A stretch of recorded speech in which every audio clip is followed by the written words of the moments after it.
Ok.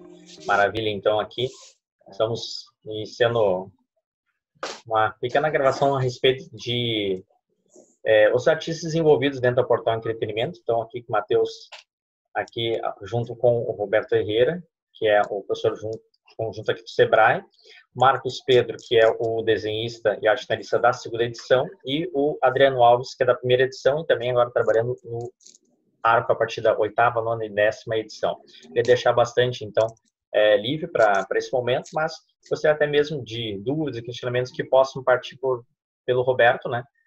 Ele que também tem auxiliado muito a Portal através do Sebrae, tem dado um suporte magnífico, né?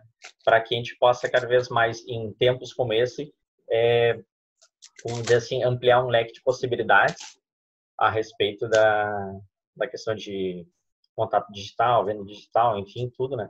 Já que hoje quase estamos impossibilitados de venda presencial, né? Vou deixar o Roberto à disposição para fazer as perguntas dele tranquilamente, né? Ficar à vontade quando puder, tiver aí a disponibilidade tranquila, Roberto. Bem, Matheus, obrigado. Pessoal, Adriano, Marcos aí, sejam bem-vindos. Obrigado. Como o Matheus falou, a ideia aqui é a gente fazer um bate-bola, a gente conversar um pouquinho sobre esse segmento, sobre o trabalho também de criação, né? E aí depois o Matheus vai ter um material que é importante para a divulgação, usar isso, né? E eu gostaria de perguntar para ti, Matheus, inicialmente, esse processo, né, de criação de todo esse material, porque a gente vê, eu sou curioso, né? Eu sou, né, mais o usuário final mesmo, então eu não entendo todo esse processo. Mas esse início de criação e até o final, eu imagino que tem muitas etapas, né? Existem desde do pensamento da história até realmente ela acontecer lá no final. Então, eu queria que tu explicasse assim, rapidamente como é que começa, como é que se desenvolve, como é que termina, né? E à medida que isso for sendo dito aí, o Marcos e o Adriano também podem contribuir. Perfeito, então, Roberto. O que muitas vezes se pensa como editor é tentar de uma maneira linear, né, que se passe todos os processos, que inicia com uma parte de argumento da história, né, onde posteriormente tu tem, depois de uma ideia realmente do que vai acontecer com a criação de um contexto da história, com personagens, com cenário, tu parte para o roteiro, que daí tu faz uma decupagem, né, que é o termo melhor, descrevendo o cenário, descrevendo as falas, né, a posição onde cada um dos personagens e objetos, às vezes, se tu quer colocar um objeto em destaque, né, uma ação em destaque, assim, e incluir também onomatopeias, que são aquelas ações que dão som, né, dentro da imagem, nesse sentido. Posteriormente, passa pro desenhista, que ele pode também incluir essas onomatopeias, né, não se a gente passa lá para a edição, ele pode desenhar ali mesmo isso, né. O que é legal é tentar deixar eles cada vez mais livres nesse sentido. Então, eu, realmente, como roteirista, evito de deixar muito certinho, né? Muito, tem que ser dessa forma, né? Eu, muitas vezes, peco até de querer encher dentro de uma página diversos quadros, né? Eu brinco até com o Marcos a respeito disso, mas que deixa a liberdade de, não, vamos mudar assim, vamos mudar assado, vamos fazer dessa forma, né? E ele vai, realiza o desenho, a arte final. O idealmente que eu peço que eles possam encaminhar o arquivo para mim, para que depois eu reenvie, por exemplo, para o colorista, né? Porque a Portal tem trabalhado muito a ideia de usar as cores, né? Não é uma obrigatoriedade, né? Mas eu acredito que a parte visual das cores ele dá um talento especial, vamos dizer assim, dentro da arte. E após, então, o colorista fazer a sua parte, que normalmente é feita de maneira digital, volta esse mesmo arquivo para que, então, na parte da edição que eu tenho realizado, edita aquilo que é uma necessidade, enfim, que precisa ser feito, para fechar, então, o arquivo e depois ir para a gráfica, né, que é basicamente a parte final, no caso, né. Se é um arquivo que a pessoa quer fazer somente digital, para por aí, né, mas se você quer um material gráfico impresso, vai para a gráfica e, após um ok da gráfica, enfim, manda o material, tá tudo certo, depois da impressão total, aí sim segue para fazer as vendas, que é do comercial mesmo, né. Então, basicamente, essa linha, que é para ser uma linha linear, mas que muitas vezes vem e vai, porque ou não está certo de uma maneira, é como se fosse fazer um brainstorm, que é um termo publicitário, né? Fazer a reunião de ideias, mas pensa que cada um dos artistas normalmente estão em cidades e estados diferentes, né? Então a gente não consegue sentar numa mesa. Para isso a gente utiliza bastante comunicação virtual, enfim, WhatsApp da vida, para poder, ou ligando para o outro, fazendo videochamada. Agora a gente está começando a fazer algumas videochamadas, eu brinco com o Adriano, hein? Tá, não, mas eu com o Adriano tô falando direto, assim, de começar a fazer, tô com dúvida, tô fazendo uma videochamada, aí vão olhar na cara, né? Não, com o Max, então deixa quieto. Esses dias o Adriano me liga, eu tô tomando um chimarrão, né? Mas é tranquilo, é bem divertido nesse aspecto, né? A gente tem que fazer uma parte linear, mas possibilitando alterações que for necessário por parte dos artistas tranquilamente, né?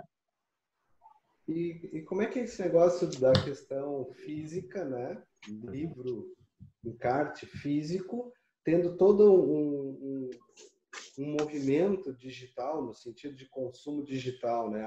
Ainda tem espaço crescente para a arte impressa ou realmente tudo vai ir para o digital? Eu acredito que ainda tem muitas pessoas que buscam realmente a ideia de manter o material por uma questão de colecionar, né? Ou uma questão de ter o material impresso em mãos.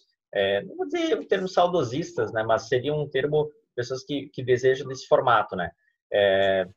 Algumas, então, por realmente querer um material de fácil acesso, que tu pode utilizar tanto no computador como no celular, aí sim optam por uma mídia que muitas vezes tem um baixo custo, até para ter uma quantidade maior, porque às vezes a estante da pessoa não é maior do que os gigabytes, né, ou terabytes de um computador, ou de um celular, enfim, né? E com isso tem uma gama gigantesca, né, de catálogo que ele possa adquirir de material. O que muitas vezes pode variar de empresa para empresa, né?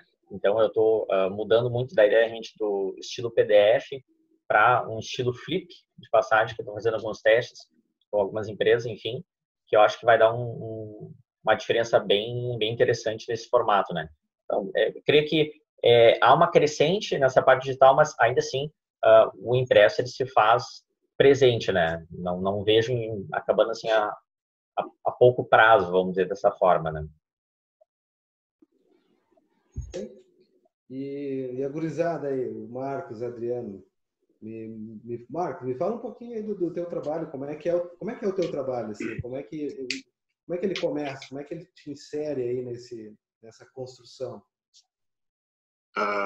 Então, primeiramente, boa tarde a todo mundo. No meu caso, eu já tinha explicado isso numa outra live com o Matheus, né? Eu sou muito ainda da questão de trabalho bem manual, né? Eu sou bem como eles chamam de velha escola, né? É pegar o papel, fazer a RAF.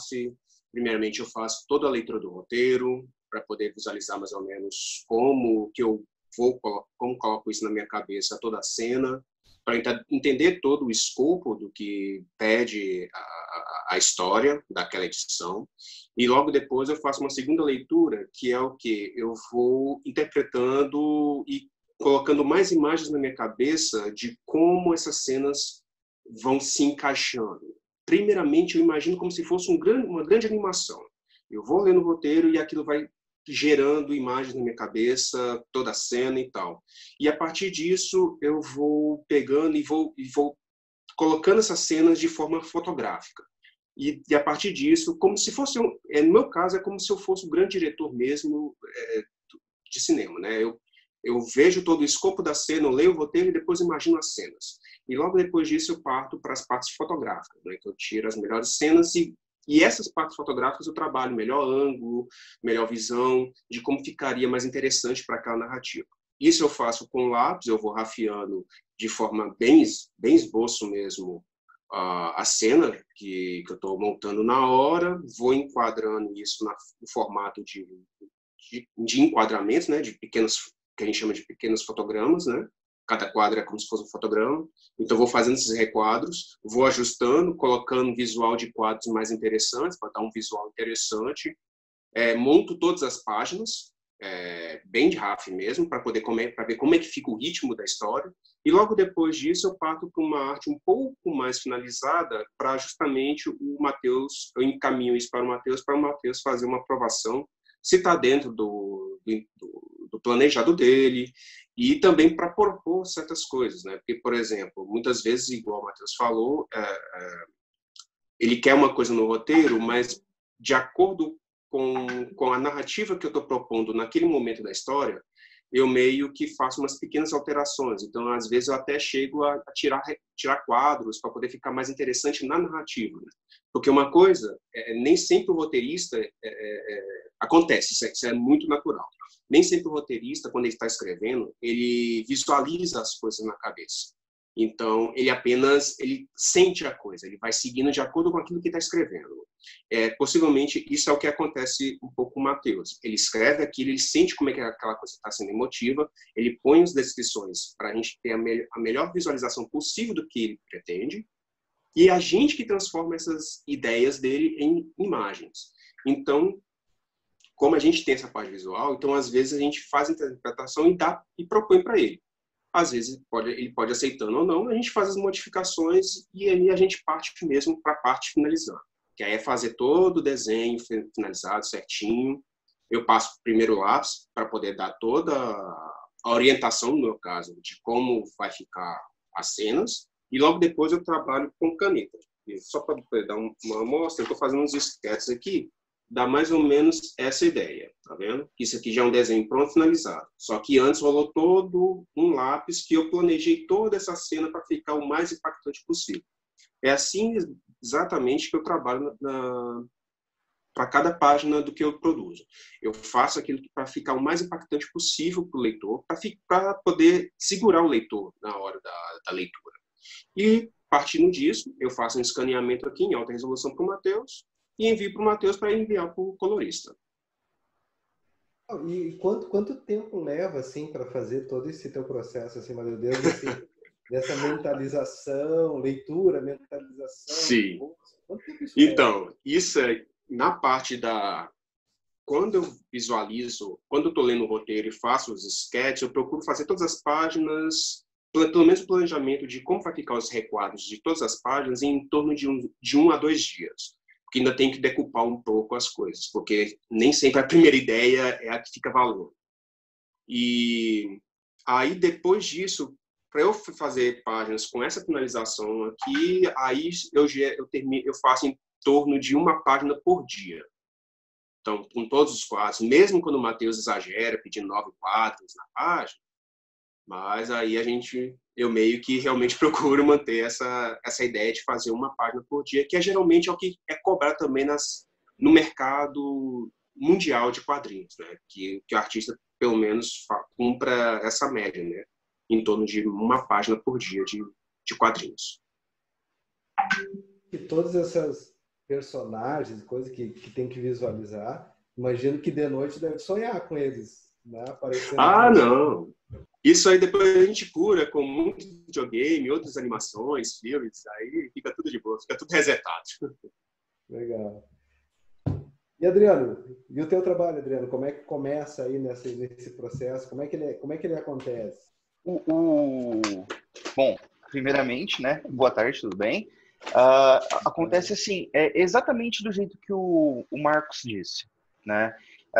Como a gente tem basicamente o mesmo segmento que é na parte do desenho, a gente sempre recebe roteiro, a gente faz a interpretação desse roteiro, a gente relê uma segunda vez ou até uma terceira para que a gente tenha noção exatamente do que a gente está conseguindo visualizar, porque querendo ou não, a gente é como se fosse um diretor de cinema, né? A gente transforma aquele roteiro em algo visual. Então, a gente tem que transparecer para o leitor toda a emoção, toda a ação, todo o terror, às vezes, quando tem, tudo, né? Então, assim, a gente transforma aquilo em algo mais palpável, né? Então, não foge muito, assim. A gente segue sempre a mesma... entre aspas, né? A gente segue sempre a mesma linha de progressão, né? É ler o roteiro, transformar aquilo em imagem para que o leitor possa ter uma visualização melhor, né? Do que ele da história que ele tá sendo contada ali, né? Na HQ. Legal.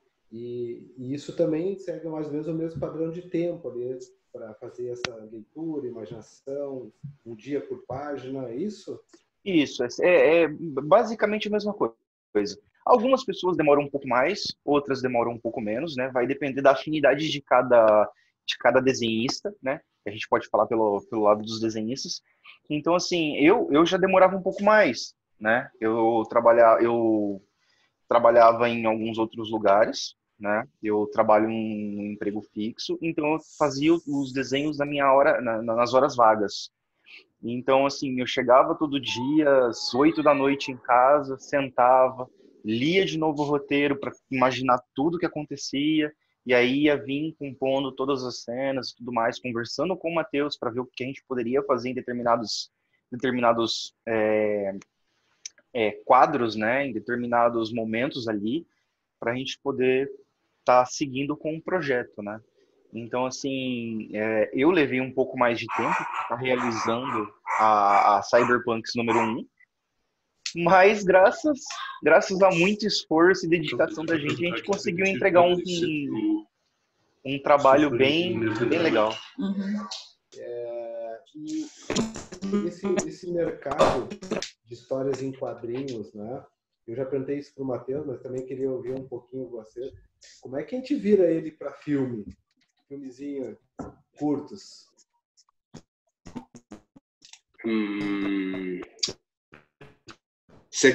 Eu começo falando? Pode, tanto faz. Pode ficar à vontade, Marcos. Tranquilo. Então, é o seguinte. É um trabalho que vai, nesse ponto, é um trabalho que depende um pouco mais dos roteiristas, né? Porque, primeiramente, eles têm que fazer uma adequação de tudo aquilo do que nós fizemos nos quadrinhos, tanto até mesmo para o próprio roteirista fez. Eles, primeiramente, precisam adequar todo o texto para o formato que vai ser inserido para o cinema, né? Então, algumas coisas que nós trabalhamos que servem para a gente, para podermos nos orientar na história, como, por exemplo, estudos de concept de personagens. No caso do cinema, aí já tem que fazer um novo trabalho, que às vezes é a readequação desses visuais para poder fazer pesquisa de materiais.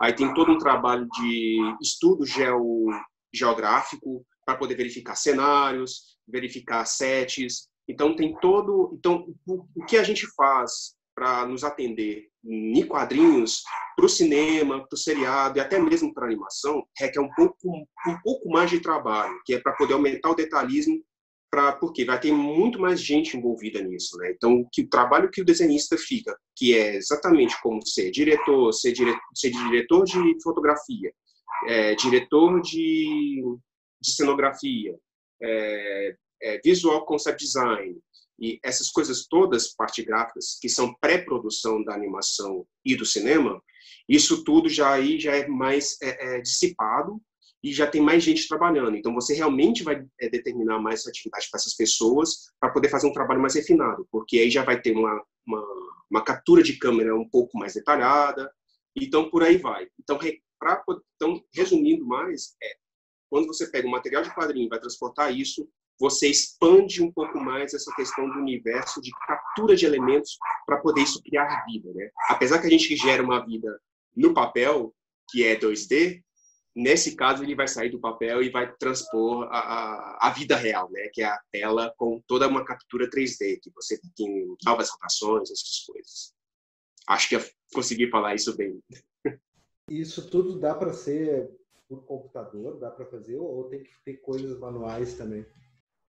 Então, todo esse processo depende muito do formato de mídia que você pretende exportar isso para o público, né? Eu falo formato de mídia, seria no caso, você quer fazer uma animação, então você pode fazer isso por meios digitais. Então, por meios digitais, você tem um monte de simulador de imagens que simulam texturas de materiais que você quer utilizar para sua animação. E dependendo também do método que você vai utilizar, do tipo de animação que você quer dar saída, também é uma metodologia. Então, dependendo do tipo de formato que você quer dar para esse produto, que já é audiovisual, né, que requer mais coisas, então você tem metodologias diferenciadas.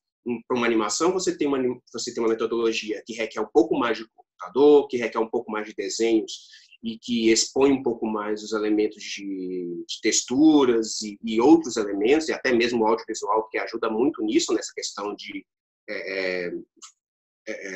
propor essa coisa do material que está sendo utilizado visualmente, como você tem uma nova metodologia também que é proposta quando você vai dar uma saída para cinema, que aí você tem realmente, você propõe para uma equipe de designers que são voltados, por exemplo, que vai cuidar da parte da história, né? Então, por exemplo, no caso do Cyberpunk, todo o cenário do Matheus, ele fala sobre as cidades do Sul, ou especificamente Rio Grande do Sul, Porto Alegre.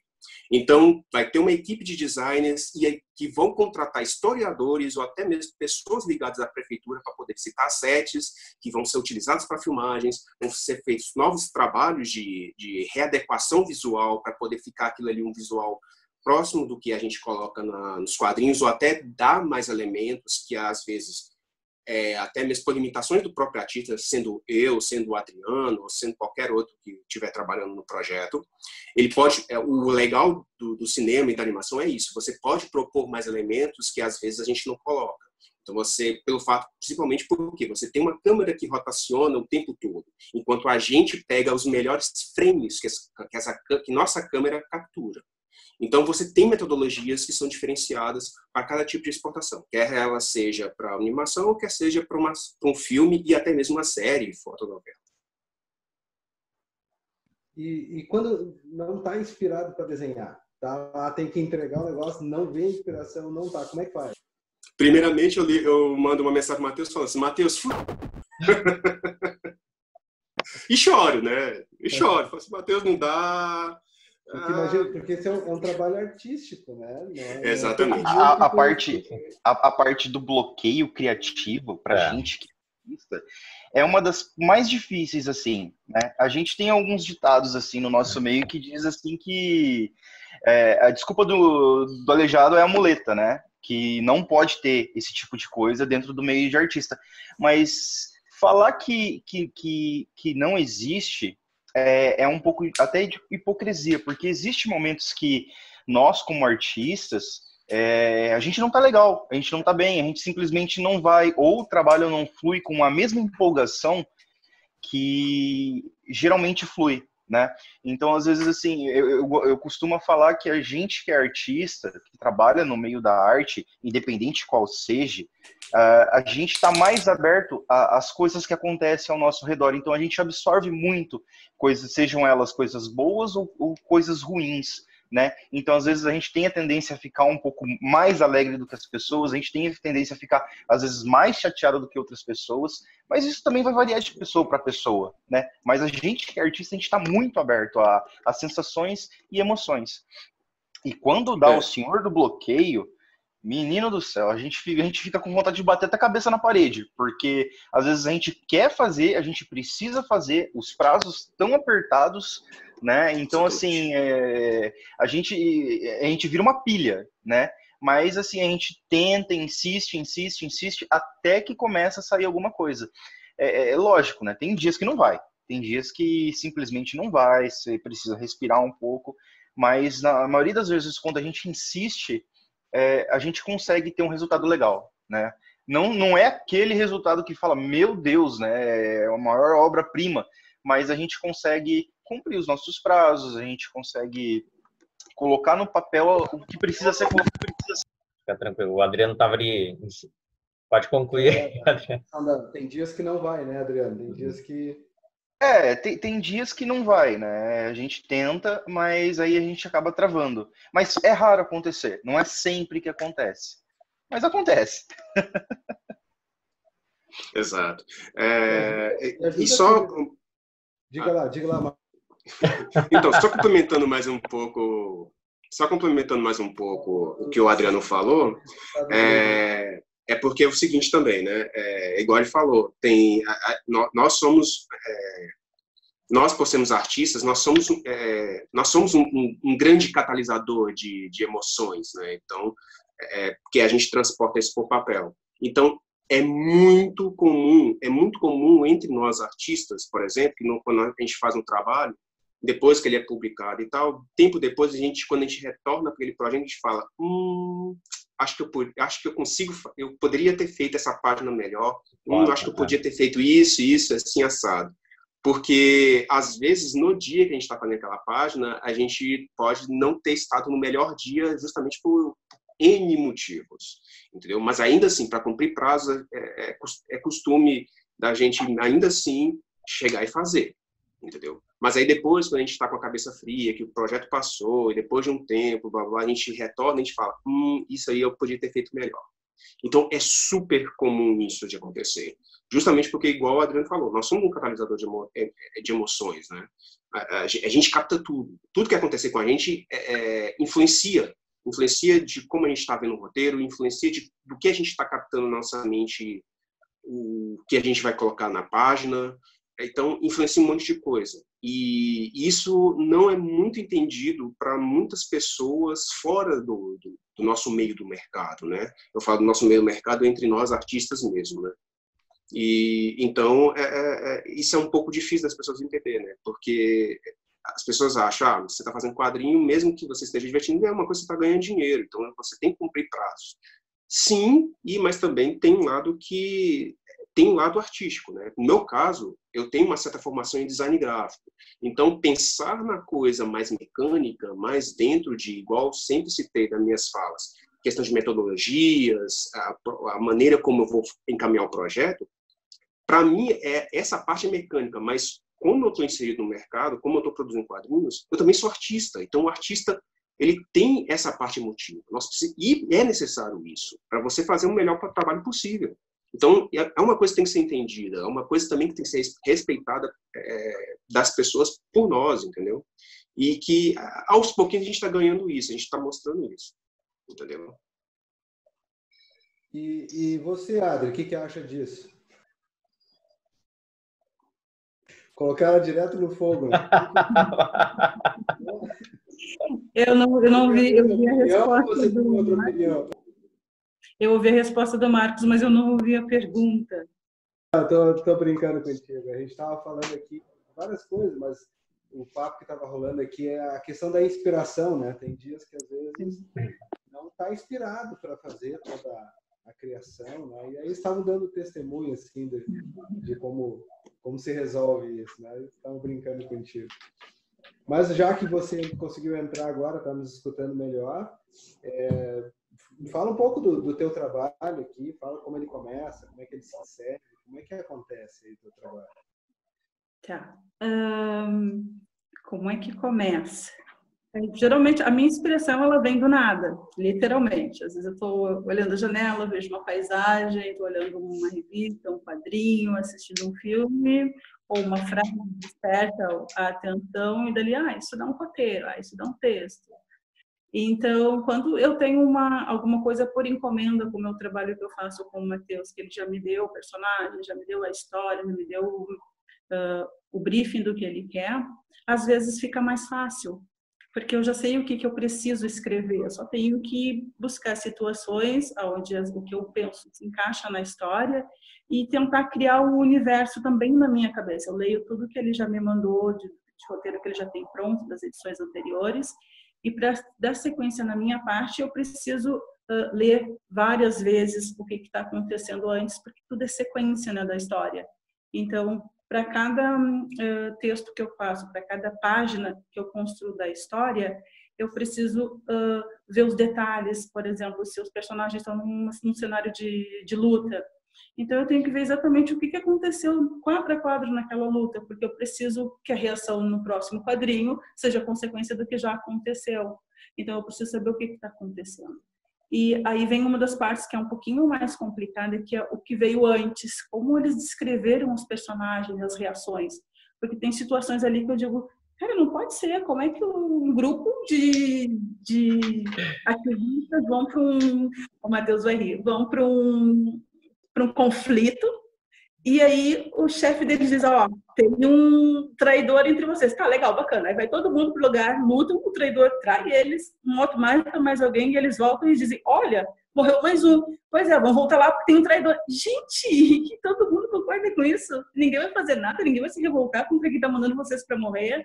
Então eu preciso conversar isso com o Matheus, eu preciso ver como seria a reação real de pessoas nessa estrutura, mesmo sendo quadrinho, mesmo a gente tendo a licença poética, né, de criar situações, emoções a gente não cria, elas têm que existir. Então eu tenho que estudar cada personagem, ver o que aconteceu com ele antes da história, qual a história pregressa dele. Então é sempre um constante estudo. Então eu estou sempre estudando a parte de internet mesmo, de TI, apesar de o Matheus achar que o marido me dá muito suporte nisso, até agora o Matheus, ele não me ajudou em nada. Não, ele não me ajudou em nada. Ele não queria nada para mim. O que eu digo assim, de referências. Sim. Eu só pergunto, isso existe? Terabyte, betabyte, petabyte. Só que a partir disso, eu vou procurar. Aí eu descobri que tem realmente vários mundos virtuais, que nem o Matheus desconhecia, né, Matheus? As camadas, né?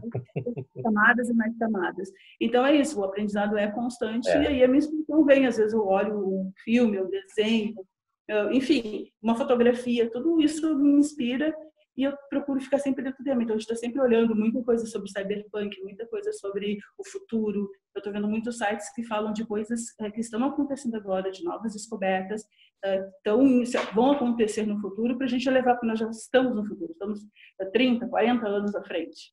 Então, eu preciso construir essa realidade lá em 2050 e dali para frente, mas também tem que ver o que aconteceu com o mundo nesses 30 anos que tiveram que aconteceram nos eventos. Então, é bem desafiador e é muito legal.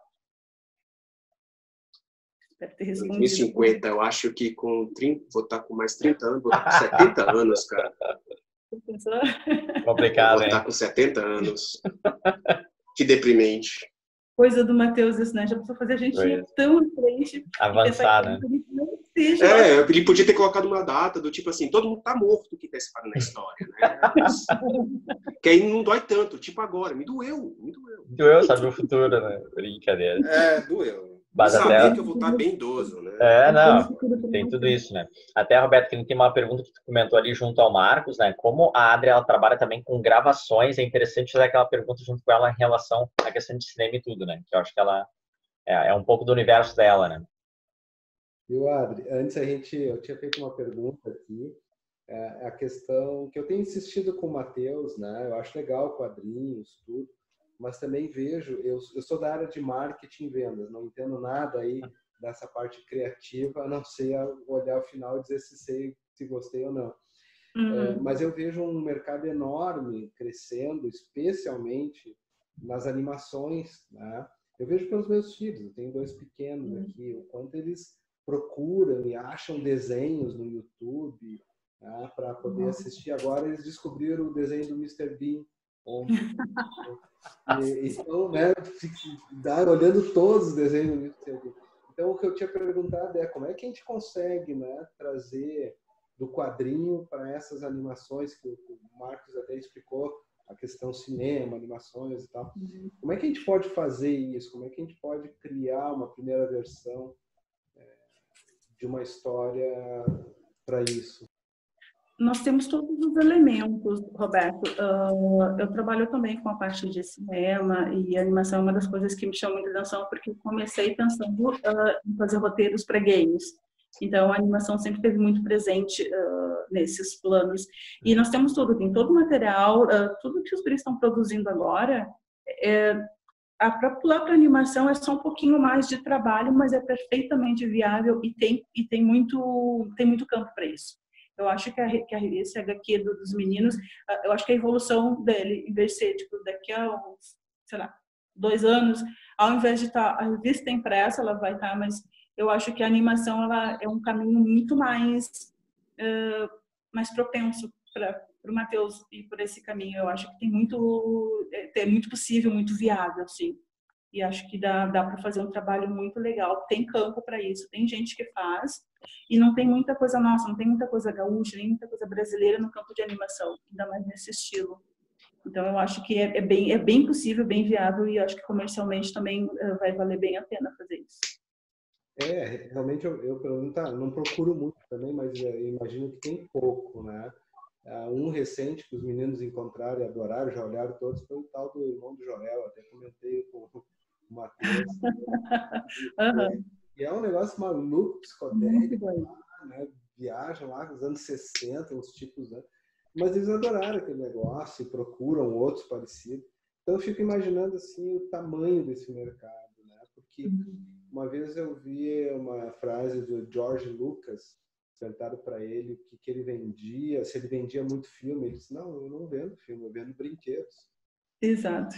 Porque ele criava todas aquela história, mas o mercado naquele momento para ele, o maior era a venda de todas as coisas que vinham ali. Os produtos derivados dos filmes dele.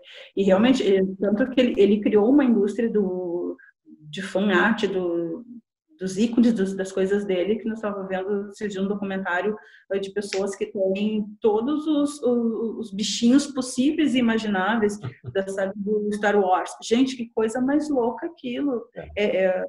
O nível de apreciação e de fanatismo das pessoas. Tipo, lançou um boneco que só tem um braço. Gente, todo mundo quer o boneco só tem um braço. Não importa que todo mundo tenha 2 braços. Precisa sair um boneco que é do Star Wars e tem um braço só, eu preciso ter aquele. E as pessoas dão literalmente tudo o que tem para poder conseguir. Então, eu já tinha conversado, né, Matheus, sobre isso de termos bonequinhos, nem que fosse assim uma coisinha bem simples no início para os primeiros assinantes. E são coisas que as crianças se conectam também, porque normalmente o nosso público é um infanto-juvenil, adulto.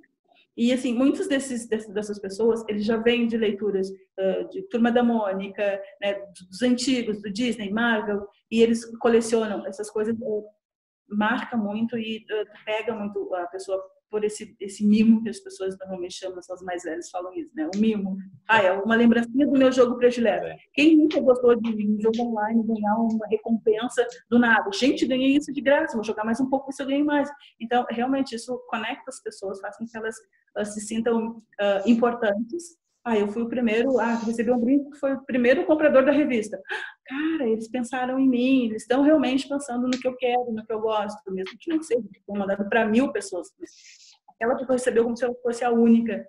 Então, eu acho que isso também é muito importante, a construção do diferencial, da conexão do quadrinho com o meu cliente, com quem está comprando, com quem vai ser o meu público, quem vai trazer mais gente para a minha história. Então, isso eu acho que é fundamental, precisa ser pensado nesse tipo de coisa, porque são valores agregados. Né? Exatamente, né? Falei demais. Não, capaz, eu acho que é isso aí mesmo, né? Eu só queria colocar um outro adendo. Coloca o adendo que a Adri falou que, tipo, essa coisa de termos fanatismo para termos essas coisas. Eu só queria reiterar que não é bem fanatismo, minha querida. É um estilo de vida, é um padrão de vida. Nós somos uma sociedade que nós gostamos de adquirir essas coisas. Eu sou uma pessoa que adora adquirir essas coisas, porque isso agrega a nossa fantasia pessoal. Então não é fanatismo, é apenas um estilo de vida. As pessoas precisam aceitar isso também. Como nós somos desenhistas, que nós temos um estilo de vida, as pessoas que são colecionadoras, isso é um estilo de vida, minha criança. Você precisa entender isso. Eu esqueci de me incluir nos fanáticos. Eu também tenho muitas coleções. Coisas não, mas vamos corrigir. Não é fanatismo. É estilo de vida. É padrão de vida. Para quem lembra daquele filme do O Virgem de 40 anos, né? O personagem, quando ele chega lá, acho que para namorar, algo assim, a casa lá lotada, ela... Tá, é isso, é eu, né? Inveja.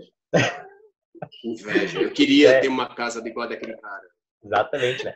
E acho que foi essa semana também, eu tava trocando de canal num desses canais aí de Home Health, não sei o quê. Aí tinha como se fosse uma loja de revistinha. Eu pensei, vai falar sobre quadrinhos. Não, o vendedor era fã dos My Little Pony. Daí o cara perguntou, tá, mas você é homem e você coleciona assim? Porque eu sou, vamos dizer que o termo fosse honest, não sei. Porque, tipo, tem um nome para homem e para mulher. Sim, não sei o termo lá. Sim. Eu fiquei olhando assim, e os próprios entrevistadores, nossa, mas então... mas é que isso aqui é diferente, isso aqui tem... Perguntaram assim, mas e tem pôneis homens? Tem? Machos tem? Eu nem sabia que tinha. Uma curiosidade... gatinhos. Não, só pra vocês terem uma ideia, tem uma curiosidade que não foi comentada, igual a Adri estava falando sobre esse mercado de brinquedos e tal, mas teve no começo, um pouco antes de termos essa febre de quadrinhos que inspiram brinquedos, animações e games que inspiram brinquedos, teve uma parte que foi inversa, que não sei se vocês sabem, a história da criação dos brinquedos, dos Transformers e do He-Man. Eles foram no inverso. Na verdade, o que veio primeiro foram os brinquedos, e logo depois, para poderem emancipar os brinquedos, veio a animação. Comandos e ação não entra? Acho que até comandos e ação. Comandos e ação, se não me engano, também. Comandos e ação também acho que entra nessa história também. Se não me engano, sim. Mas o mais curioso é do He-Man, que, na verdade, ele era para ser um brinquedo para poder promover o quadrinho do Conan. E aí ele deu errado, e os produtores viram que a colorização que o cara colocou, não sei, ele ficou loiro. Eles falaram que não podia lançar daquele jeito e criaram um novo brinquedo chamado He-Man. E foi assim que nasceu o He-Man, e logo depois veio o desenho animado para poder emancipar o brinquedo. E daí veio quadrinhos também. Né? Depois veio a She-Ra, e aí veio toda a expansão do universo. A mesma coisa que foi Transformers. Era um brinquedo de carrinhos que transformavam em robôs, que precisavam de um contexto, e aí lançaram o desenho para poder criar o universo, e assim foi. Exatamente, né? Isso. E quando é que nós vamos ter isso no gato, no Cyberpunk? Olha. Outras ideias de criação aí. Vendo assim que for possível, né? Porque realmente a gente não pode perder o fio da meada e a energia que está se criando de as pessoas querendo cada vez mais consumir esse tipo de mídia. Então a gente tem que, o Madre falou assim, não pode deixar perder o fio da meada. Vai fazer, sei lá, vai lançar alguma coisa de assinaturas, por exemplo. Então que tem esse tipo de mimo a todo momento. Que nem a Adri falou que ela já vem dessa veia do gamer, que nos jogos tu ganha, abrir um baú, fica brilhando um montão de coisinhas e tal. Isso, como é que dizer assim, mexe com o emocional do leitor, jogador, enfim, que for. E isso é muito vantajoso. Então, o sistema de recompensas é maravilhoso, né? Então, realmente, quando tu cria uma possibilidade como essa, né, de que você vai adquirir um quadrinho especial, alguma coisa assim, você tem uma outra recompensa que até eu tinha comentado, acho que no outro dia, que assim, não é muito fácil ter talvez o boneco aquele que está lá, mas algum tipo de pano, o boneco, como é que é, de feltro, né, que a gente já comentou, isso não é uma coisa inédita. Eu já vi realmente através de campanhas do Catarse, por exemplo, a pessoa adquire a HQ e vem um bichinho de feltro, né, um chaveirinho, não sei o que, né? Então isso é muito benéfico para poder continuar com a ideia realmente do produto através da linguagem que é oferecida, né? Então, realmente isso é algo que não pode ser assim, é para já, mas assim, eu quero ver o quanto antes, né? Conversar com as pessoas, ver a disponibilidade para poder efetuar isso o quanto antes, né? Para não perder o fio da meada, né? Não. E, Matheus, alguma pergunta, alguma coisa também que queira colocar? Queria ver ali com o Adriano, por exemplo, que falou um pouquinho ali, eu quero ver se consegue botar também um pouco mais ali a respeito, né? Por exemplo, como é que tem sentido nessa migração agora do papel para o digital, que a gente estava comentando há pouco tempo, né? O que tinha sido mais complicado, o que tem sido melhor, né? Porque agora, esse final de semana, já lancei um vídeo com uma entrevista mais livre com ele, né? Com algumas perguntas que eu fiz, deixei ele responder, né? Já que a gente está nesse formato um pouco mais até pela questão de distância, né? Então, eu queria saber, assim, essa questão do papel para o digital, o que foi as maiores dificuldades, teve que reaprender, como é que foi isso para ti, né? Eu ainda estou me adaptando ao digital, né? Eu passei a minha vida inteira trabalhando no manual, né? Que no lápis, papel e borracha normal, e sempre tive várias dificuldades. A principal dificuldade foi de encontrar um scanner que eu pudesse escanear as minhas folhas A3, né? Porque, querendo ou não, eu acho que todo mundo é grande, né? O papel é muito grande.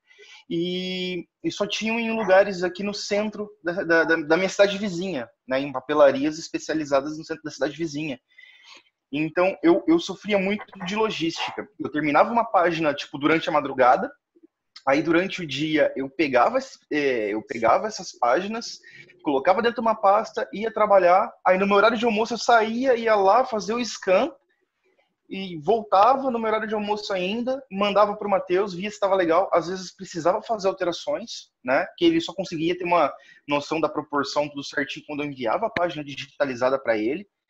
Ou, às vezes, acontecia algum problema e o lugar, ele digitalizava o papel em um arquivo errado, ou dava erro no arquivo. Então, assim, eu ia conseguir fazer só no outro dia, porque meu horário de almoço já tinha acabado, né? Assim, eu comecei a ver a necessidade de ter que passar para o digital, porque uma das maiores facilidades é isso. Eu finalizo um trabalho, eu posso salvar esse trabalho já em formato digital e já mandar dentro da minha própria casa. Né? Então eu não perco todo esse tempo, né, de deslocamento que eu posso estar usando para fazer uma alteração que seja, ou para continuar fazendo outras páginas, fazendo outras artes, né?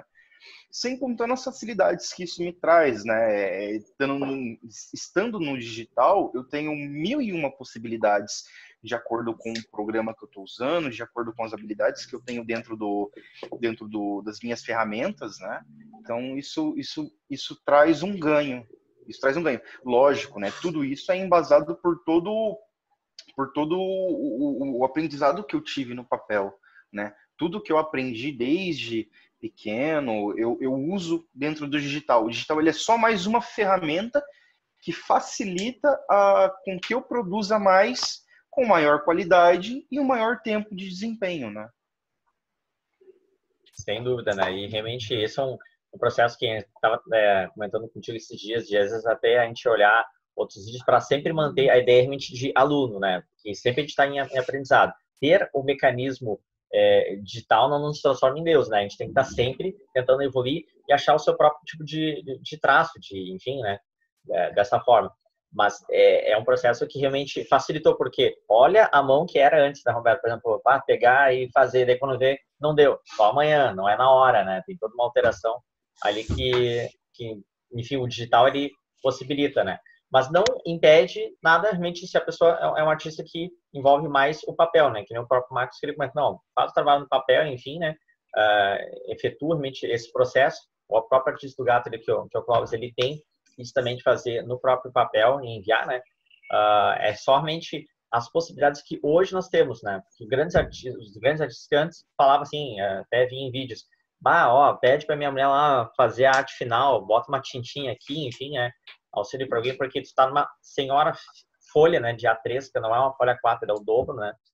Me corrija se estiver errado, mas acho que é o dobro, senão do tamanho. É equivalente a 2 sulfites, né? Juntos. Então, o sulfite é o A4, né? O A3 ele é equivalente à junção dos dois. Então, assim, a gente tem muito essa facilidade, né? Qualquer alteração, por exemplo, a gente estava discutindo há um tempo atrás o design de um personagem e, não tá legal isso, tá, beleza. Eu consigo alterar, assim, em questão de minutos, sabe? Ou questão até de algumas meia horas, assim. Eu altero, mando de novo, não, beleza, tá legal, não tá? Então, assim, isso traz essa facilidade, né? Mas sempre que eu posso, eu ainda faço coisas no papel. Porque é gostoso, é legal você poder segurar um lápis na mão, você tem a questão da dimensão, você sabe o tamanho do que você vai fazer no digital, às vezes você se perde em muito zoom, né? Você vai dar o zoom, você quer fazer um detalhezinho mínimo e acaba tendo esse problema, né? De microvisão para macrovisão, né? Então você faz uma coisa muito pequenininha, cheia de detalhes, na hora da redução você perde todo aquele tempo de fazendo detalhes, porque aqueles detalhes sumiram, simplesmente desapareceram, né? Então, é uma coisa assim que eu sempre vejo vários artistas falando, isso é verdade, a gente tem que usar o digital como uma ferramenta para que a gente possa fazer um trabalho melhor, mas não tornar isso a nossa muleta, né? A gente não pode ficar sempre dependente do digital, e às vezes pode acarretar uma perda de uma visão panorâmica geral do trabalho que você está fazendo. Bem isso mesmo, né? Isso me lembrou também a necessidade que eu tenho de escrever na agenda, né? Então, embora a gente tenha todas todas as ferramentas para ter tudo digital, tudo, eu sinto falta de escrever, né? Então eu anoto muita coisa no papel, eu coloco.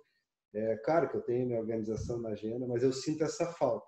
Mas eu me questiono, e aí talvez vocês possam refletir junto comigo, será que a nova geração, essa gurizada, que nem meus filhos aí, tem 6 anos, 5 anos, e se eles forem para esse lado, será que eles vão escrever? Será que eles vão desenhar no papel? Será que eles não vão ter rompido essa barreira, né? Porque para eles é tudo muito digital, tudo muito...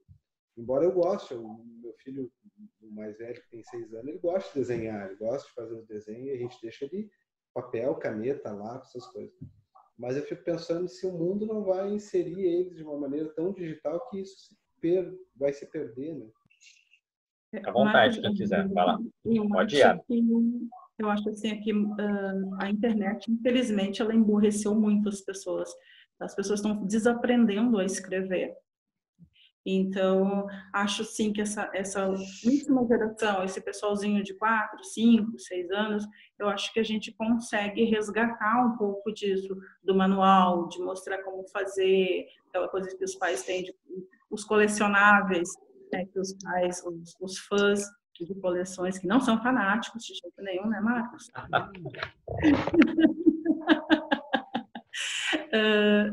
A gente tem esse poder de fazer com que, de mostrar esse mundo lúdico para as crianças, do fazer com a mão, de fazer o papel, de desenhar. A internet ela é facilitadora para muitas coisas, ela reduziu fronteiras, ela abriu horizontes, ela aproximou muitas pessoas. Ao mesmo tempo, ela criou um mundo paralelo. Para mim, eu tenho a impressão que é isso, que as pessoas elas entram no computador. Para mim poder conseguir comunicar com meu filho quando ele tinha 12, 13 anos, eu fui obrigada a entrar no jogo, no mundo dos games. Eu comecei a jogar League of Legends, para o guri poder me ouvir. Sério, a cara do Marcos, joga League of Legends. Cheguei ao prata. E aí, assim, eu entrei no jogo com eles, onde as pessoas iam entrando, era um jogo livre. Aí no meio do jogo eu tipo, ei, vamos parar com o palavrão. Aí o guri, mãe? Sério, Marquinhos, você tá fazendo isso pra mim? Foi a única forma que eu... LOL não é jogo. LOL não é jogo. Pra ti, amada, pra ti. LOL não é jogo. O que você não faz pelos filhos, né, André? Isso aí. Deixa ele. LOL não é jogo digno de mortais. Olha só, diz isso para um garoto de 14 anos que isso aí não é jogo, ele te mata. Mas, enfim, não, isso é tudo nasceu. Se ele não te matar, ele vai xingar sua mãe muito, cara. Com certeza. Mas isso aí dá pote de Nutella para ele. Mas, isso enfim. É criada leite com pera. Não. Aí, ok. Mas, assim, é as formas como a gente tem como chegar nas criaturas. A minha forma de conversar com ele, de entrar no mundo dele foi essa. O que você está fazendo? Mãe, agora eu não posso, porque eu estou numa live, eu estou no direto. Tá, então para almoçar. Não dá para almoçar, porque agora... Então, eu vou jogar também. Estou no jogo ranqueado. É ranking, mas não dá para parar. Também, então vou entrar. Como assim vai entrar? Então, me ensina. Não vai me ensinar, eu vou aprender. Aí eu ganhei um jogo dele, o que ele disse?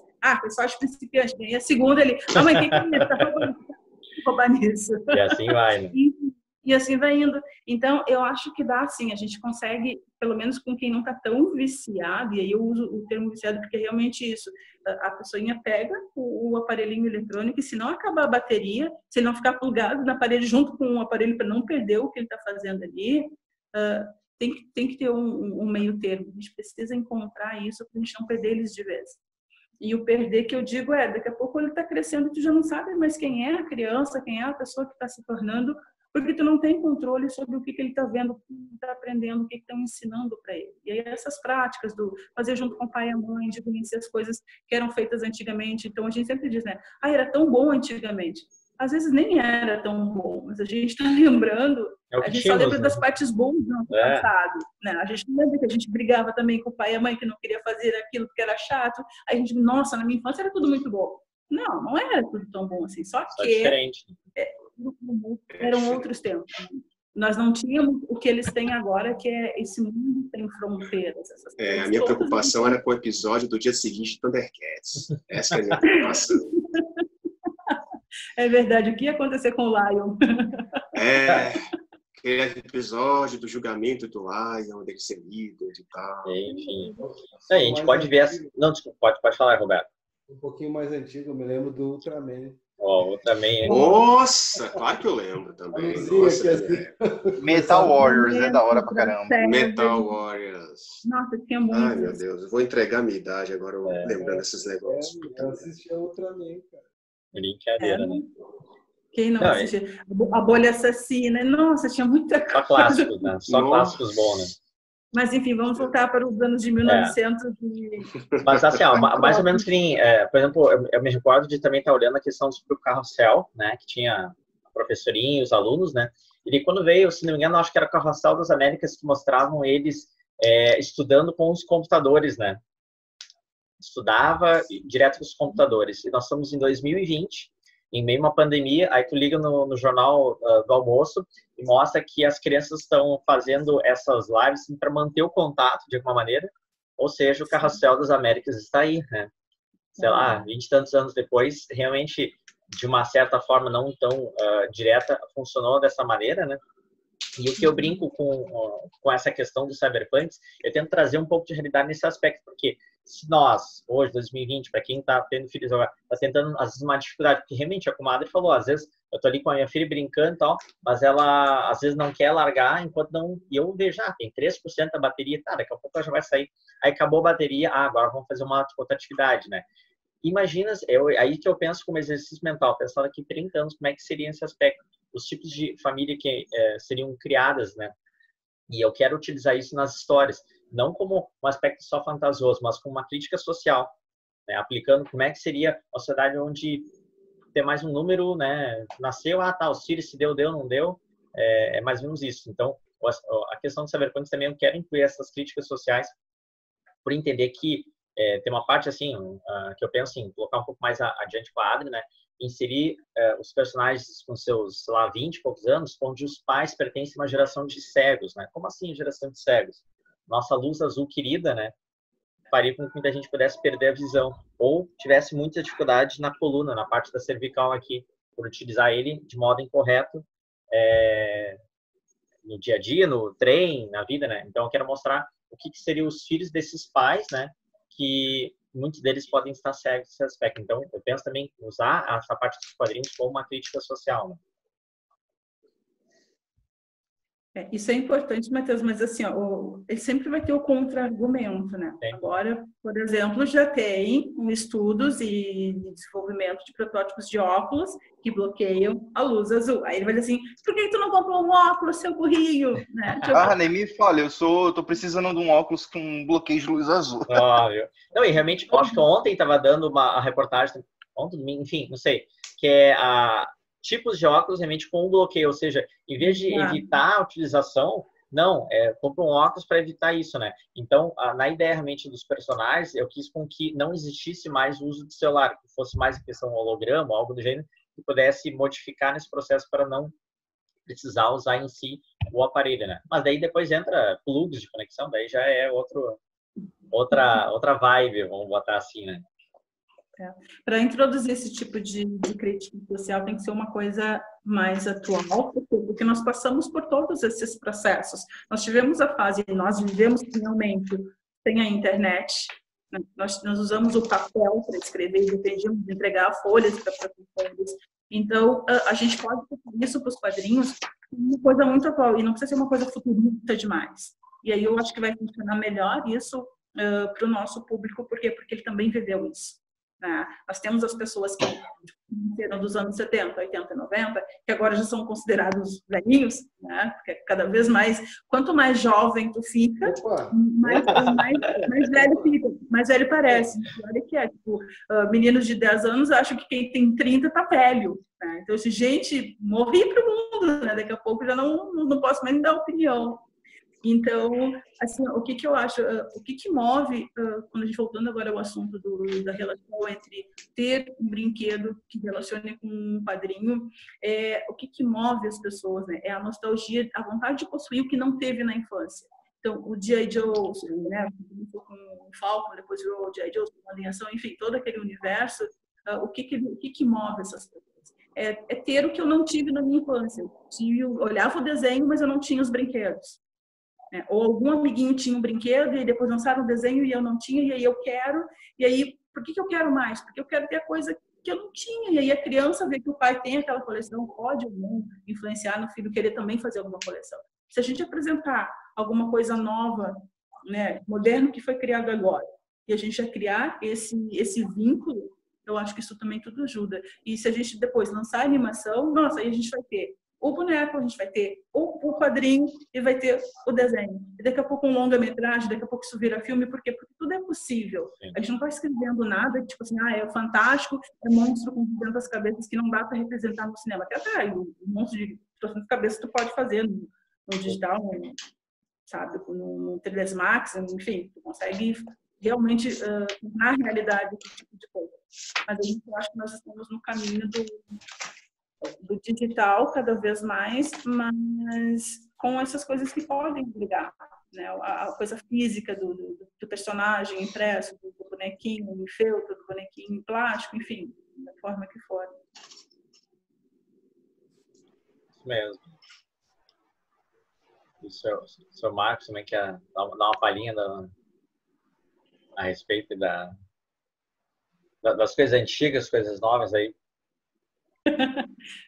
Sério mesmo? Você quer que eu revire essa parte da minha vida? Que foi só decepção, sofrimento, situações de sentir inveja dos outros, e entregar meus cabelos brancos, que nem tanto tem mais aqui, tá caindo. Cresci em 2000, acho. Pois é, não, tá difícil, tá difícil. Olha, a Adria falando essas coisas, assim, só me vem à cabeça, eu queria ter os bonequinhos da Tartarugas Ninja. Eu só tive o Rafael, eu queria ter o Leonardo, o Michelangelo e o Donatello. Mas, cara, o que a Adria falou é bem verdade mesmo, porque o que acontece? Quando você fala que você lança um produto e você expande o universo desse produto, você, na verdade, você está querendo com qual objetivo? É mexer com todas as sinapses possíveis que um ser humano pode produzir. E isso, quanto mais você alimenta essas sinapses, mais você faz com que elas fiquem agregadas até mesmo à própria personalidade da pessoa, porque eu posso falar da minha experiência, mas muitas vezes tem pessoas que moldam a sua personalidade através de personagens que eles acompanham naquele universo. No meu caso, como eu fui muito leitor de quadrinhos da Marvel, muitos personagens dos quadrinhos da Marvel moldaram o que eu sou hoje, né? Então, hoje, eu posso falar que não é bem os personagens, né? Na verdade, a visão do que os roteiristas das histórias da época que eu lia é que me moldaram o que eu sou hoje, porque é uma visão de uma coisa que eles interpretaram para o universo daquela história no momento. Então, isso realmente é uma coisa interessante.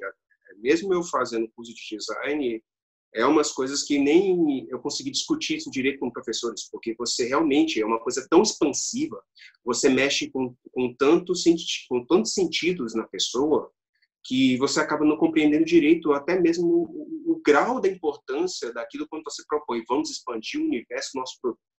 Porque não é apenas expandir o universo da história, você está expandindo o universo daquele produto, você está tirando o produto de sua zona de conforto, que no caso, para nós, é os quadrinhos, e está propondo uma coisa nova, você está propondo uma coisa que é mais palpável.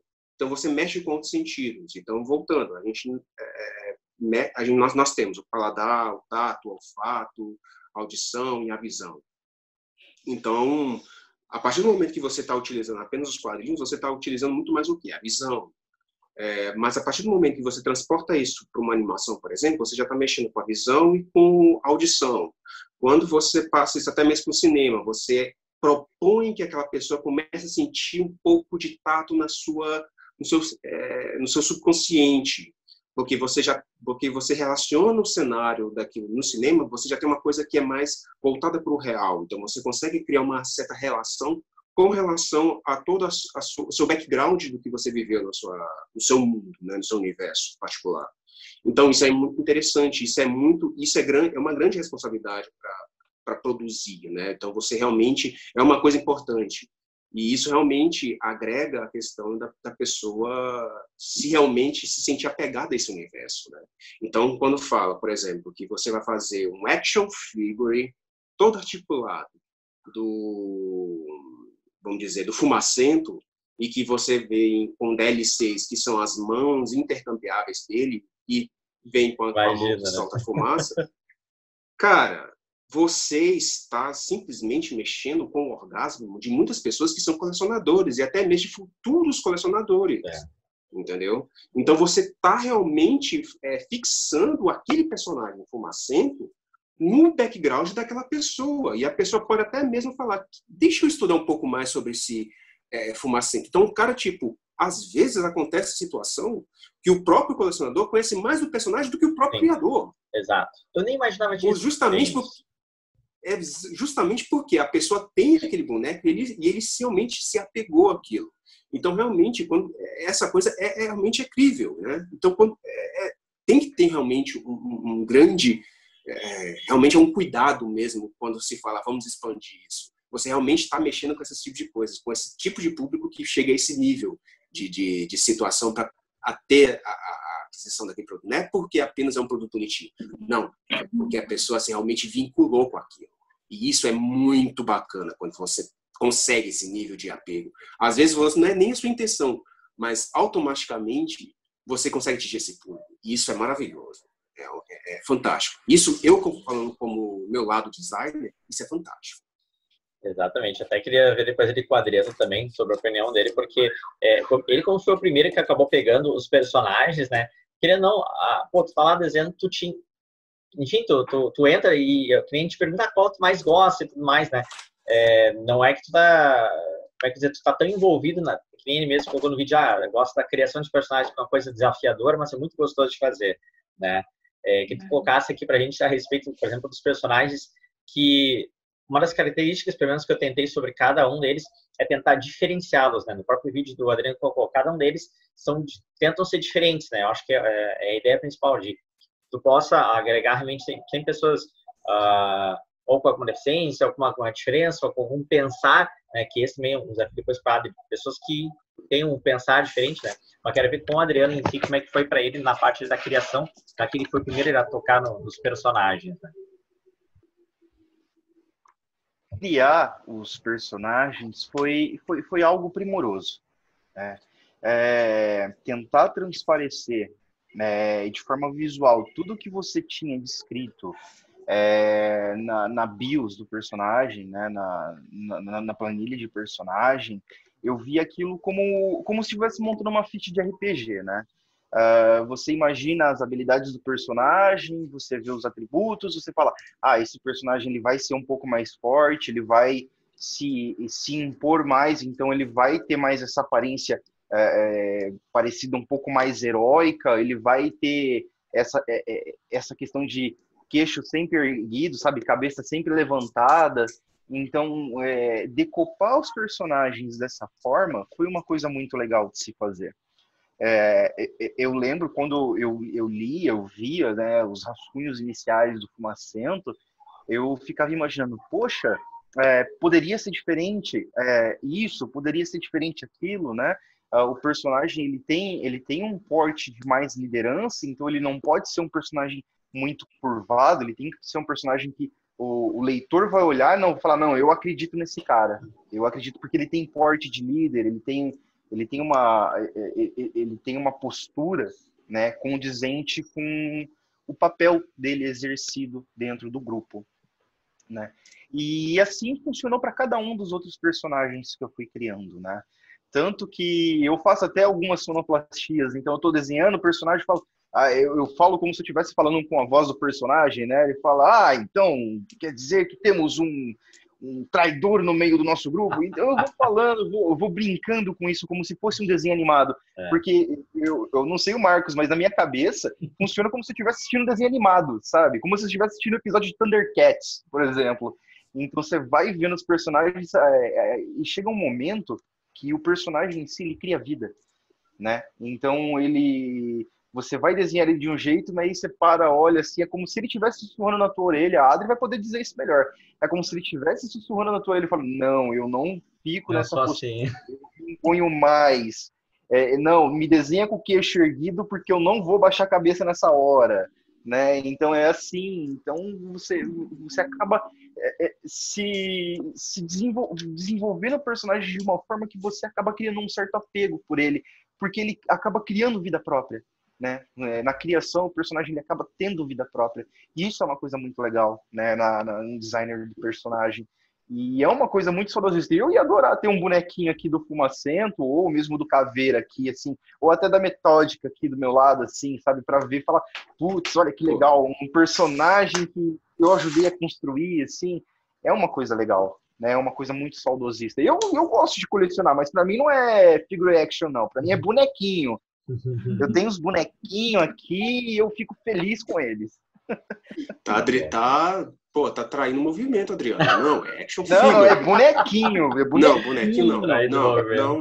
Tá traindo o movimento. Não.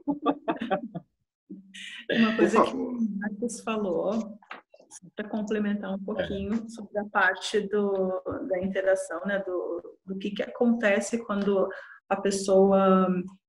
Tem alguns colecionadores que literalmente transferem sentimentos para os bonequinhos. Termina criando uma sociedade onde ele é o poderoso, porque ele tem uma coleção e ele tem um bonequinho a mais. Então, parece que cria uma hierarquia entre os colecionadores. Quanto mais tu tem, mais poder eu tenho, mais eu vou ser admirado. E isso alimenta também o ego da pessoa. E é verdade, né? E aí, mesmo, massageia o ego da pessoa. A pessoa fica massageada. Tem vários colecionadores e alguém tem uma coisa que o outro não tem. Nossa, aquele cara, eu quero ser amigo dele, eu preciso saber como é que ele conseguiu. Não importa qual é o motivo que tu quer ser amigo dele, mas tem que descobrir como é que ele conseguiu aquele item que tu não tem. Então, nós também temos um pouco de responsabilidade. Quem cria esse tipo de coisa com a formação dessas pessoas, né? Não assim, eu formei um serial killer. Não é isso. Mas sei lá, o quanto a pessoa que gosta daquela arte,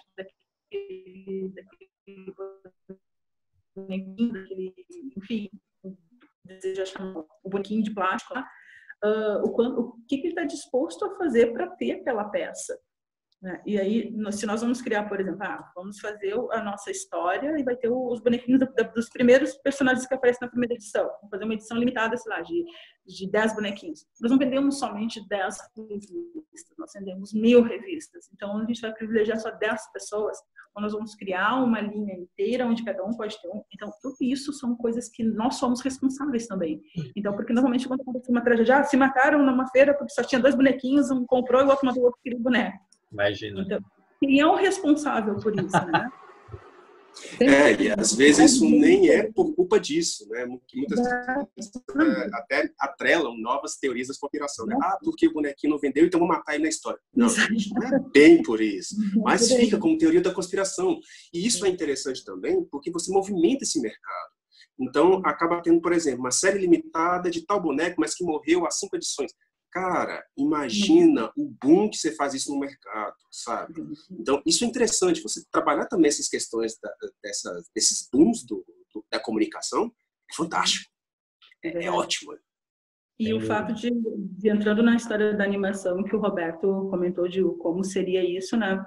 O que acontece? No gibi, eu sou antiga do gibi, mas na revista em quadrinho, o que a gente... Eu gosto das caras que o Marcos faz.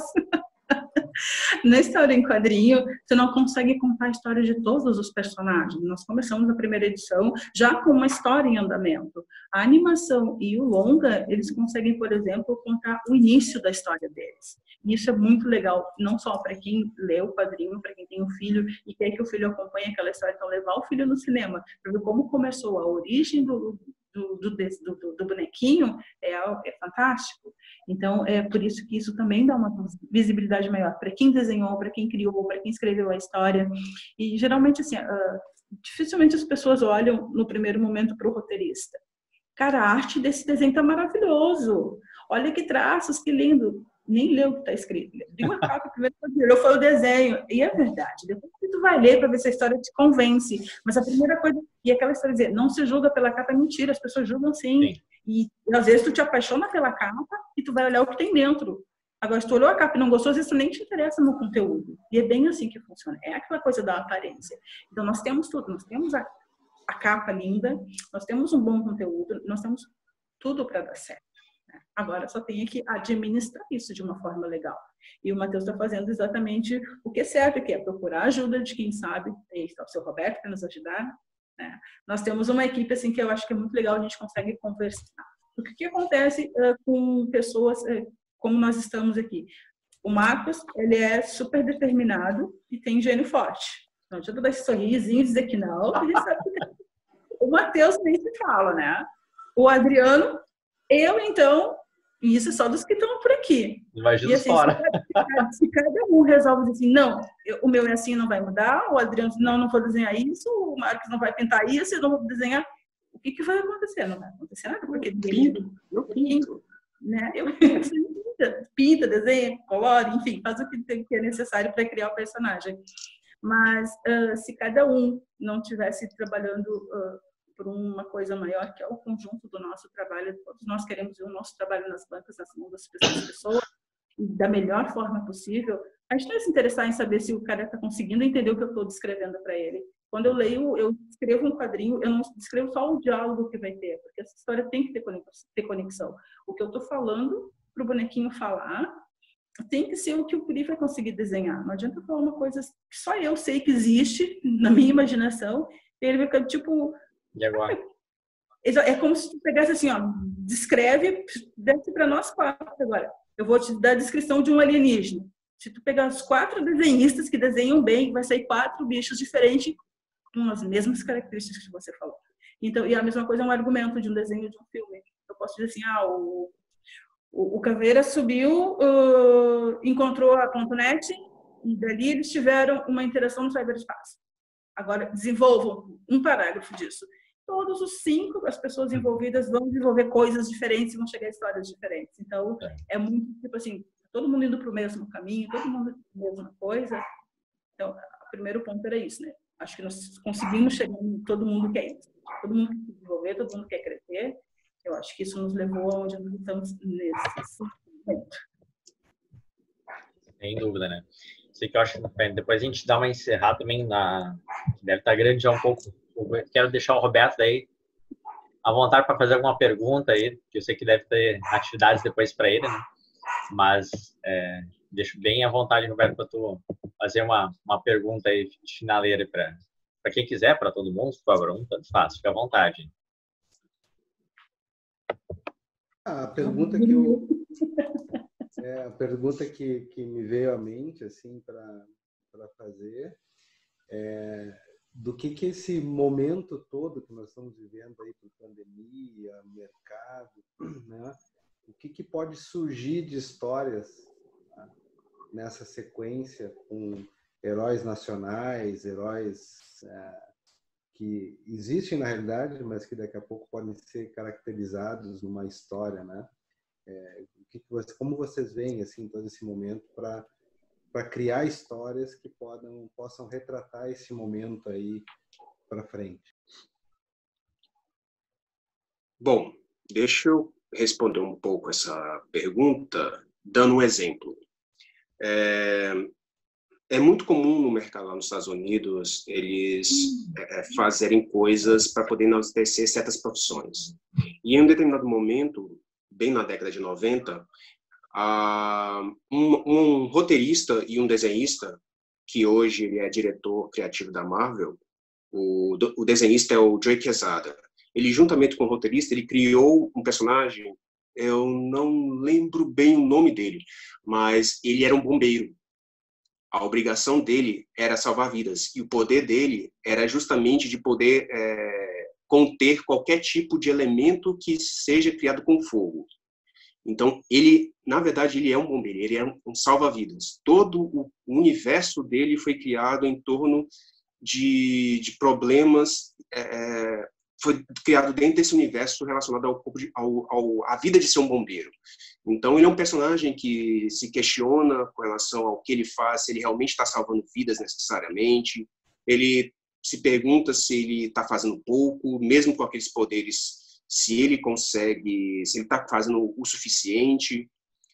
Então, voltando para a nossa realidade, eu acredito que sim, nós temos muito material que acredito que possivelmente deve estar pipocando a cabeça do Matheus. Na minha está pipocando pra caramba, entendeu? Então, sim, a própria Marvel nos mostra isso, que quanto mais o universo real proporciona situações para a gente e faz com que a gente viva isso, para nosso meio artístico, isso aí é um pano de fundo maravilhoso, são ingredientes maravilhosos para a criação.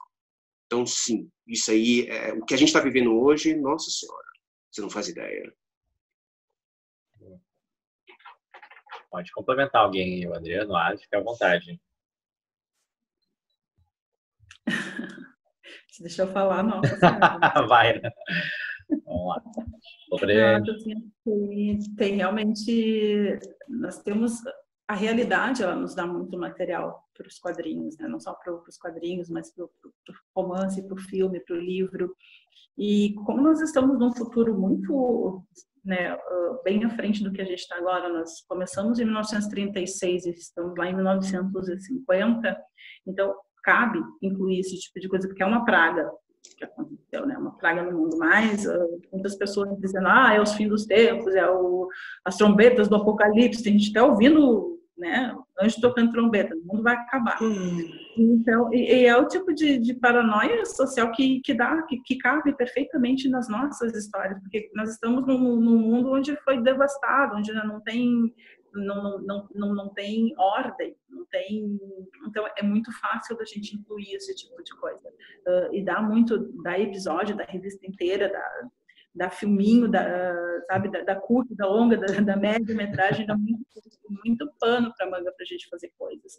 Eu tinha começado uma história, antes de começar essa pandemia, que é uma história que envolve afrofuturismo, que é, enfim, cultura afro predominando no futuro.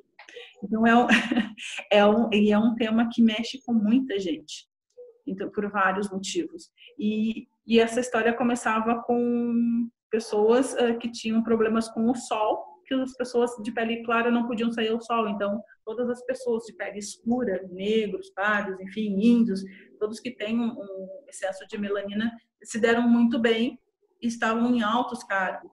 E aí, coisas do o que é moralmente possível fazer para que você não repita erros que foram passados. A gente não continuar disseminando preconceito, tipo assim, agora os negros tomaram conta e vamos dar o troco. Não é isso. É contar a história de uma forma diferente, ou contar a mesma história com uma outra visão. Enfim, tem espaço para muita coisa, Roberto. Dá para fazer muita coisa boa com isso, se as pessoas souberem o que querem falar. Porque as pessoas às vezes aproveitam esse tipo de coisa para dizer, olha, viu? Se tivesse feito isso, não teria acontecido isso. Mas tem coisas que, tipo, como é que tu vai arrastar correntes de 300 anos, 400 anos atrás, de coisas que tu nunca viveu na tua pele? E aí as pessoas te cobram, mas se você não é a favor do movimento tal. Gente, eu até simpatizo, mas eu não vou sair pra rua rasgando bandeira, queimando sutiã, eu não uso sutiã. Então, exemplificando, não que eu não uso, não é isso, mas enfim. O meu marido tá rindo aqui, eu uso sim. Mas é esse tipo de coisa, sabe? Que nós temos o poder de passar informações. Então, nós temos o dever de passar as coisas de forma correta. Então, se nós temos uma arma na mão, que é um HQ, que vai passar para jovens, crianças, adultos, nós temos a condição de passar informações legais, divertidas e que ensinem alguma coisa, ou que deem uma luz em alguma coisa, isso é maravilhoso. A gente só tem que saber usar isso com responsabilidade. E é isso que a gente tenta fazer. Quando eu conversei com o Matheus, a primeira coisa que eu perguntei é: tem classificação indicativa no livro? O Matheus lembra disso? Porque, às vezes, uma mãe, olha, historinhas de futuro, de robozinhos, que legal, vou dar para o meu filho de 5 anos. Aí eu tenho lá uma cena mais adiante, onde tem 2 personagens que vão ter uma interação amorosa, afetiva, homoafetiva. E aí? A mãe vai olhar e vai abrir e dizer assim, nossa, isso não é coisa para criança. Então, isso tudo é importante, né? A gente precisa pensar nesse tipo de coisas quando a gente escreve. Muito Pronto, bem. Falei. Eu vou deixar o Adriano encerrar a jornada ali, que eu sei que Daqui a pouco a gente tem que já finalizar com bastante coisa, mas pode fechar a roda ainda, Adriano. O que dizer, né? Sendo que a Adri, como eu disse tudo, assim, lacrou, né? Mas o que eu tenho a dizer é o seguinte, a arte imita a vida e a vida imita a arte. Então, muita coisa que acontece no nosso dia a dia, que acontece na nossa vida, que mexe com o interior das pessoas, é pano para manga, né? São materiais que podem ser usados para se contar uma história, uma boa história, dependendo da forma como ela é trabalhada, sim. Então, eu acho que sim, tem muita possibilidade de ter um arco de histórias, de ter menções históricas dentro dos trabalhos que agregam, sabe? Várias outras obras que eu já tive contato contavam uma história de algo que acontecia lá atrás, né? De pessoas que já passaram pelo momento, por exemplo, da guerra da Primeira ou Segunda Guerra Mundial, né? Do pessoal que já sofreu, que era judeu, que passou pelos campos de concentração. Então, assim, coisas que aconteceram no Afeganistão. Então, assim, pode ser usado. Tudo é material de criatividade para que a gente possa criar novas histórias, para que a gente possa dar um pouquinho, engrossar o caldo dessa sopa, né? Deixar a sopa mais encorpada, como se diz. E é isso, não tem muito o que falar, né? Eu acho que a Adri disse tudo.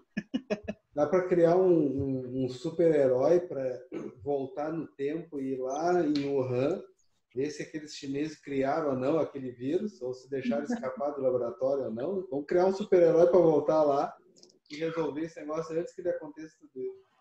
Na verdade, nem precisa criar um super-herói, basta de você usar a internet. Vamos viajar nos meandros da web, que a gente consegue voltar no tempo.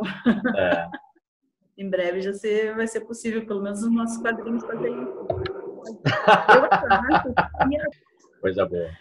Gente, muito agradecido realmente de quem está aqui, porque é isso, né? A gente tem que debater, conversar, expor. Né? Nós temos um material muito bacana para um público que realmente vai acabar sendo ávido pela questão de se identificar, né?